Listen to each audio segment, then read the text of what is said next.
ગાંધીનગર જિલ્લામાં રબારી સમાજે ભવ્ય સમૂહ લગ્નનું આયોજન કર્યું હતું।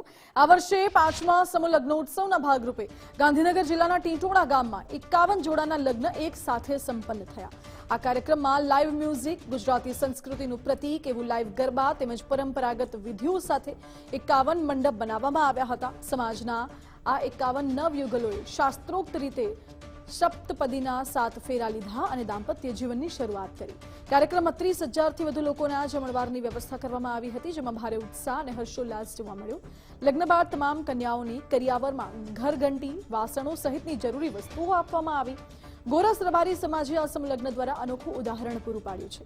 આ કાર્યક્રમ દરમિયાન સમાજે અન્ય સમુદાયોને પણ સંદેશ આપ્યો કે સમૂહ લગ્નના માધ્યમથી આર્થિક બોજ ઘટાડી શકાય છે અને સમાજમાં સમાનતા તેમજ સરળતાની ભાવના વિકસાવી શકાય છે।